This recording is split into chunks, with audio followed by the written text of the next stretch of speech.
গতকাল league table নিয়ে যা আলোচনা করার সেটা করে নিয়েছি, মোহনবাগান কীভাবে চ্যাম্পিয়ন হতে পারে ইত্যাদি ইত্যাদি। তবে এবার নেক্সট টার্গেট কিন্তু জামশেদপুর, আমাদের ম্যাচ বাই ম্যাচ টার্গেট করে এগোতে হবে। তো আজকের আলোচনাটা পুরোপুরি জামশেদপুর কেন্দ্রিকই হবে। জামশেদপুরের বিরুদ্ধে আমাদের খেলতে হবে, তাদের অ্যাডভান্টেজ কোথায়, ডিসঅ্যাডভান্টেজ কোথায়, কী কী সমস্যা রয়েছে ওদের টিমে, আর কোন কোন জায়গায় ওরা আমাদের সমস্যায় ফেলতে পারে, এসব নিয়েই আলোচনা করব আজকের ভিডিওতে।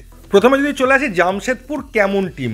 আনপ্রেডিক্টেবল টিম, কনসিস্টেন্ট নয়। মানে ওরা কবে কি করতে পারে, কাকে হারিয়ে দিতে পারে, এটা কেউ বলতে পারে না। জামশেদপুর কিন্তু মোহনবাগানকেও হারিয়ে দিতে পারে, আবার জামশেদপুর কিন্তু ইস্টবেঙ্গলের কাছেও হেরে যেতে পারে। এখন সেটা ইস্টবেঙ্গল না হয় হায়দ্রাবাদও হতে পারে, মোহামেডান হতে পারে। মানে লিগ টেবিলের নিচের দিকে যে টিমগুলো আছে তাদের কাছে কিন্তু জামশেদপুর হারতেও পারে, আবার লিগের টপে যারা আছে তাদেরকে হারাতেও পারে। আর জামশেদপুরকে নিয়ে আপনি কখনোই বলতে পারবেন না যে এই ম্যাচটা জামশেদপুর জিতবে বা এই ম্যাচটা জামশেদপুর হারবে। ওদের খেলার মেন ধরনটা কিন্তু ওরা উইং নির্ভর, উইং দিয়েই ওরা অ্যাটাকটা করে। তবে হ্যাঁ, ওদের উইং কিন্তু আমাদের উইংয়ের মতো নয়। মানে আমাদের উইং যেমন এতটা ডিপ ঢুকে যায়, ওদের উইং অতটা ডিপ ঢোকে না। পেনাল্টি বক্সের মাথায় পৌঁছানো বা তার জাস্ট আগে থেকে একটা ক্রস তোলে এবং ক্রসটাকে বক্সের মধ্যে ভাসিয়ে দেয়। ওখান থেকে হেড থেকে হোক বা বুকে করে নামিয়ে পায়ে করে হোক, যে কোনোভাবে ওরা গোলটা করার চেষ্টা করে। এটাই ওদের খেলার মেন ধরন। ওরা কিছুটা হলেও বল ভাসিয়ে খেলাটাই প্রেফার করে। আমি মুম্বাইয়ের এগেনস্টে দুটো ম্যাচ দেখলাম, দুটো ম্যাচের ম্যাক্সিমাম গোলই ওরা ওইভাবে করেছে। মোহনবাগান ম্যাচে দেখলাম, তাতেও যে অ্যাটেম্প নিয়েছে, ওরা গোল করতে পারেনি ঠিকই, কিন্তু যে অ্যাটেম্পগুলো নিয়েছে সবকটা অ্যাটেম্প ওরকমই ছিল।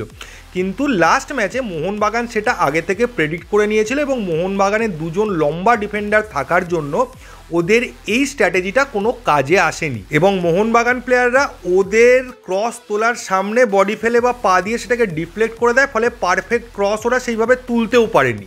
এবার দুটো উইংয়ের ক্ষেত্রে ইমরান ওদের রাইট উইং দিয়ে অপারেট করে। ইমরানের দিক থেকেই সব থেকে বেশি অ্যাট্যাকটা আসে এবং ইমরানের সামনে থাকবে আমাদের সুভাশিস।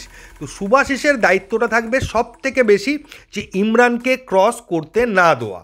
তাও আমি বলছি, সুভাশিস যখন ইমরানকে ক্রস করতে দেবে না, তখন ইমরান সুভাশিস পর্যন্ত পৌঁছানোর আগেই অনেকটা পেছন থেকে বক্সের ওপর ক্রস তুলে ফেলতে শুরু করে দেবে এবং ওদের মেন লক্ষ্য থাকবে জর্ডান মারে। তো জর্ডান মারেকে লক্ষ্য করে ওরা বল তুলতে থাকবে। তো জর্ডান মারেকে যদি আমরা লক করে নিতে পারি আর ওকে যদি ক্রস তুলতে না দিই ইমরানকে, তাহলে কিন্তু ম্যাচটা অনেকটাই আমাদের অ্যাডভান্টেজে চলে যাবে। তবে হ্যাঁ, সানানকেও একটু চোখে চোখে রাখতে হবে। সানান কোথা দিয়ে কখন ঢুকে যায় এটা বলা খুব মুশকিল, ওকে একটু সাবধানে চোখে রাখতে হবে। আর ওর স্পিডটাও মারাত্মক বেশি, তাই ওর স্পিডটা এবং ওর মুভমেন্টটা কিন্তু লক্ষ্য রাখতে হবে। আগের ম্যাচে কিন্তু মোহনবাগান তাই করেছিল। সেম টাইপ ডিফেন্স যদি এই ম্যাচেও রিপিট করে, আমার মনে হয় না জামশেদপুর খুব একটা বেশি প্রবলেম তৈরি করতে পারবে। তবে এটাও বলতে হয়, 10টা ক্রসও যদি তোলে, তার মধ্যে যদি আমরা 4-5টাও আটকাই, তাহলেও তো 4-5টা ক্রস ওরা তুলবে। এই 4-5টা ক্রস ওরা যে তুলবে, এখান থেকে কিন্তু একটা গোল ওরা করতেই পারে। এবার যদি ওদের ডিফেন্সে আসি, ওদের ডিফেন্সটা কিন্তু ওদের অ্যাটাকের মতো অতটাও স্ট্রং নয়। ওদের ডিফেন্স কিন্তু ম্যাক্সিমাম টিম ভেঙে দিচ্ছে এবং ভেঙে ঢুকে যাচ্ছে। গোল করতে পারছে কি পারছে না সেটা ডিপেন্ড করছে যে ঢুকছে তার ফিনিশিংয়ের ওপর।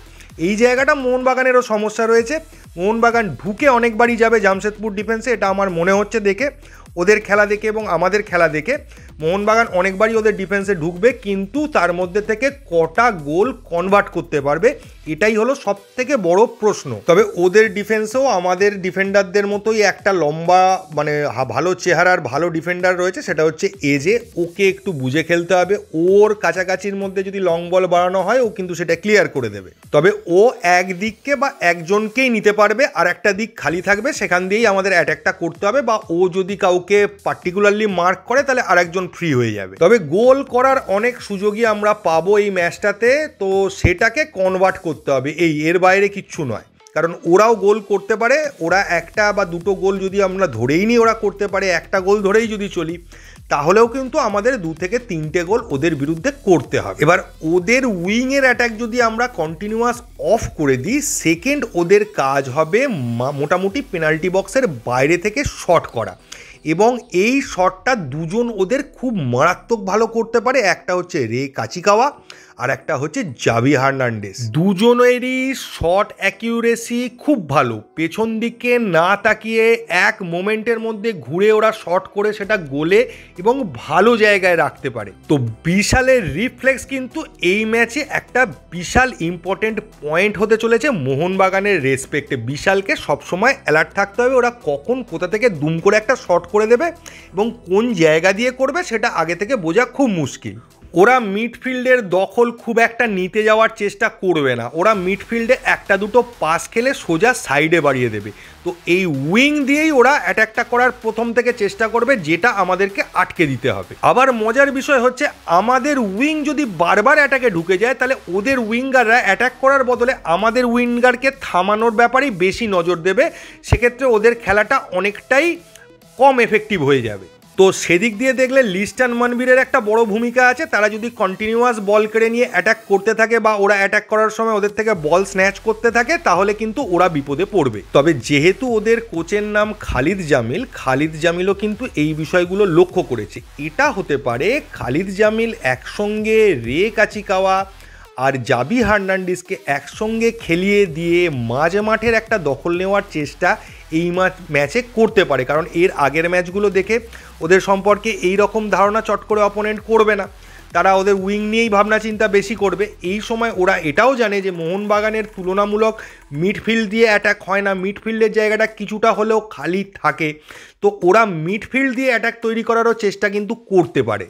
এবং সেক্ষেত্রে মাঝখানে যারা দুজন খেলবে, যদি আপুইয়া থাপা খেলে তাহলে তো ঠিক আছে, দুজনে মিলে ঠিক আটকে দেবে, কিন্তু থাপা যদি খেলতে না পারে তাহলে যদি সাহাল খেলে, সাহালের পক্ষে এই রকম কাজ করাটা একটু টাফ। সাহাল মেনলি অ্যাটাক তৈরির দিকে বেশি নজর দেয়, ডিফেন্স করার দিকে অতটা ও পারদর্শী নয়। তো মলিনা এটাও করতে পারে, আপুইয়ার সঙ্গে অভিষেক সূর্যবংশী বা দীপক টাংরিকে খেলিয়ে একটা ডবল পিভট তৈরি করে দিতে পারে ডিফেন্সের সামনে, যেক্ষেত্রে ওরা কোনোভাবেই মাঝমাঠ দিয়ে অ্যাটাক করবে না। আবার সাহালকে খেলিয়ে মাঝমাঠ বরাবর বেশি অ্যাটাকও করতে পারে, যেক্ষেত্রে ওদের মাঝখানটা পেনিট্রেট করে ভেতরে ঢুকতে পারি। যে কোনো একটা করাতে পারেন মলিনার ভাবনা চিন্তার উপর ডিপেন্ড করছে যে উনি অপোনেন্টের মিডফিল্ডটা লক্ষ্য করে অ্যাটাক করবেন না আমাদের মিডফিল্ডটাকে জমাট করবেন। জামশেদপুর ওদের ঘরের মাঠ এবং জামশেদপুর কিন্তু আমাদের যুব ভারতীর থেকে সাইডে অনেকটা ছোট, যার ফলে কি হবে ছোট ছোট ক্রস খুব অ্যাকিউরেটলি রাখা যায়, যেটা মোহনবাগানের প্লেয়াররা অতটা চেষ্টা করে না। আমি গতকালের ভিডিওতেও বলেছিলাম ওরা দূর থেকে ক্রস বাড়ায়, যে ক্রসটা সেই জন্য অ্যাকুরেট হয় না। কিন্তু জামশেদপুরের মাঠটা ছোট হওয়ার জন্য ছোট ছোট ক্রস ভীষণ এফেক্টিভ হয়ে যায়। হ্যাঁ, জামশেদপুরের মাঠ ছোট হলেও সেটা মুম্বাই সিটি এফসির হোম গ্রাউন্ডটার মতো অতটাও ছোট নয়, বড়, কিন্তু যুব ভারতের তুলনায় কিছুটা হলেও ছোট। এবং লাস্ট যে ম্যাচটা আমরা গৌহাটিতে খেলেছিলাম, গৌহাটির যে স্টেডিয়াম ছিল তার থেকেও কিন্তু ওদের সাইডটা আরেকটু ছোট। তবে এটা আমার মনে হয় খালিদ জামিল লক্ষ্য করেছেন যে মলিনা সেকেন্ড হাফে আসল খেলাটা খেলে, তো খালিদ জামিলও মলিনার আসল খেলার বিরুদ্ধে খেলার জন্য কিছু তুরুপের তাস কিন্তু তুলে রাখবে। মলিনা যখন লাস্ট মোমেন্টে বা লাস্ট ড্রিঙ্ক ব্রেকের সময় একটা চেঞ্জ করে বা একটা ফাইনাল ফরমেশান নামায়, খালিদ জামিলও কিন্তু সেই ফাইনাল ফরমেশানকে কাউন্টার করার জন্য একটা ফরমেশান তুলে রাখবে, সেটাও সে ওই লাস্ট মোমেন্টেই নামাবে। তবে জামশেদপুরের বিরুদ্ধে যদি আমরা একটা বা দুটো গোল করে এগিয়ে যাই, একটা গোল করলে কিন্তু ওরা খোলস ছেড়ে বেরোবে না, ওরা ওদের নর্মাল খেলা খেলবে, কিন্তু যেই দুটো গোল আমরা করব ওরা তখন কিন্তু ওদের খোলস ছেড়ে বেরোতে থাকবে এবং ওদের ডিফেন্সটা ওপেন হয়ে যাবে এবং 3 নম্বর ও 4 নম্বর গোল করার জন্য ওরা ডিফেন্সটাকে ওপেন করে রাখবে কিছুটা এবং অল আউট অ্যাটাক করবে গোল তোলার জন্য। ওই সময় যদি আমরা 3 বা 4 নম্বর গোলটা দিয়ে দিতে পারি তাহলে কিন্তু ওদের মেরুদণ্ডটা ভেঙে যাবে, ওরা আর এই খেলা থেকে কোনো রেজাল্ট এক্সপেক্ট করবে না, কোনো রকমে ম্যাচটা শেষ করতে চাইবে। তো 3টে বা 4টে গোল করার টার্গেট নিয়েই আমাদের কিন্তু নামতে হবে। 3টে গোল না খাওয়া পর্যন্ত ওরা হাল ছাড়বে না, ওরা কিন্তু লড়ে যাবে। আর লিগ টেবিলের রেসপেক্টে বললে জামশেদপুর ম্যাচটা কিন্তু আমাদের কাছে ভীষণ ইম্পর্টেন্ট। জামশেদপুর আমাদের পরেই থাকার চেষ্টা করবে এবং আমাদের সঙ্গে ব্যবধান কমানোর চেষ্টা করবে, কিন্তু জামশেদপুরকে যদি আমরা এইখানেই আটকে দিতে পারি তাহলে ওদের থেকে আমাদের বিপদ হওয়ার সম্ভাবনাটা অনেকটাই কমে যাবে। বেঙ্গালুরু ম্যাচের আগে এই ম্যাচটাই একটা বড়সড় হার্ডেল হতে চলেছে মোহনবাগানের জন্য। তবে আবার বলছি, মোহনবাগান আগের জামশেদপুর ম্যাচটা যেইভাবে খেলেছে, ডিফেন্স যদি মোহনবাগানের কম্প্যাক্ট থাকে তাহলে কোনো টিমই মোহনবাগানকে কোনো রকম বিপদে ফেলতে পারবে না। আর কোনো কিছুতেই কাজ না হলে ওরা একটা লাস্ট অস্ত্র প্রয়োগ করে, সেটা হচ্ছে প্রণয় হালদার নেমে অপোনেন্ট প্লেয়ারকে ইনজিওর্ড করার চেষ্টা করে। তো প্রণয় হালদার নামলে আমাদের একটু প্লেয়ারদের পা বাঁচিয়ে খেলতে হবে, নাহলে ও বেকার বাকি সিজনের জন্য বসিয়ে দিতে পারে যে কোনো প্লেয়ারকে। তো এই ছিল জামশেদপুরকে নিয়ে টোটাল ব্যাপারটা। তো মোহনবাগানের চোট আঘাত সম্পর্কে আর কোনো আপডেটেড তথ্য পাইনি। গতকাল যতটুকু বলেছিলাম ততটুকুই আছে, সবাই মাঠে আসছে, প্র্যাকটিস, কেউ রিহ্যাব করছে, কেউ প্র্যাকটিস করছে, এইরকম ব্যাপার।